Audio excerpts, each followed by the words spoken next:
Hey, Mark here. I just wanted to check in. Sorry I haven't got onto the grading. Still dealing with a little bit of COVID. Was not on today. I feel like the first time I actually back to normal. But the other part is we have no air conditioning, so it's 84 in the house and trying to keep fans and windows open. So I just want to let you know, week 3 and week 4 actually kind of merged together. When I put it together under my COVID, I uploaded stuff that was going for week 4 and into week 3. So I added a few more things in here, really looking at, you did a really nice job looking over the life planning assessments. I hope you find that useful. It's a great tool. Please use it. Building from that point of building out, setting up an action plan, those next steps, I think that's going to be part of the things you need to look at as you work with clients who are making that next adventure, that next opportunity. And it's important to help build in, which we're going to learn a little bit more about this week, more about the routine and things that they can do. That makes a huge difference from that end.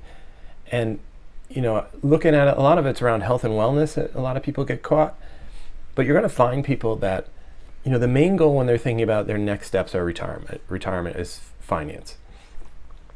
But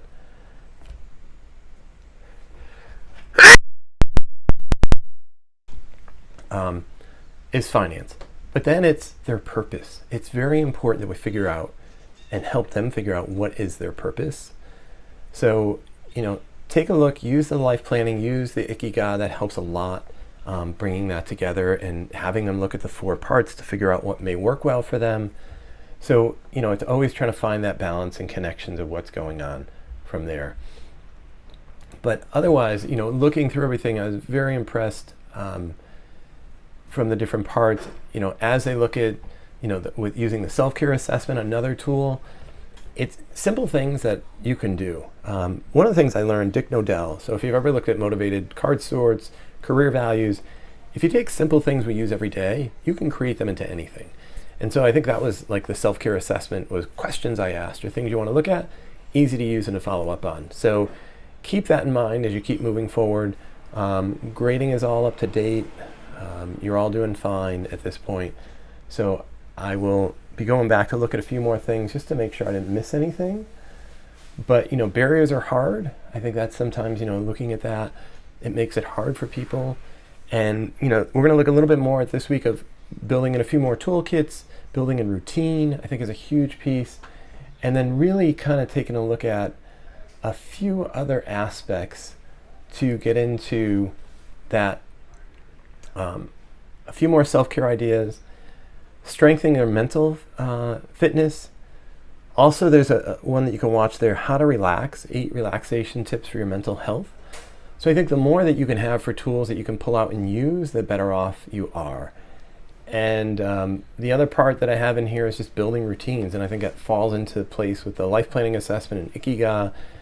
And then just to give you a little preview for next week, we're gonna deal with a few pieces to kind of get you over and start applying a little bit more of what's there.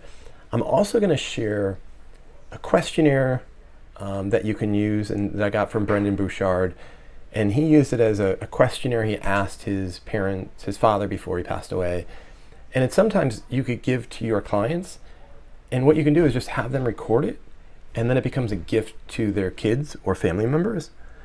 So that's one thing. And the other part is, as we think about all this health and physical and all these different pieces going on, I'm going to share some things that I've used with clients that has been very helpful to bring a lot of this into play. So writing down who their doctors are, looking at a bunch of different things. So they will be Google Sheets or Google Docs that you can copy and then use. But it's so helpful if they get things organized, and that reduces half the barriers. Because what I found, especially when I was going through and losing my parents, and I didn't have all the information with my dad all the time, but with my mom, I had recreated a lot of things to make sure that we are in a good spot. So that's what I've done with my clients, is making sure that they're ready to make that next opportunity, help them plan, hold them accountable, and go from there. So I'm looking forward to finishing up this week and then one more next week. And then, but you're always more than happy to reach out, mark@markdanaher.com. I am healthy and looking forward to talking to you, and take care, and we'll talk soon.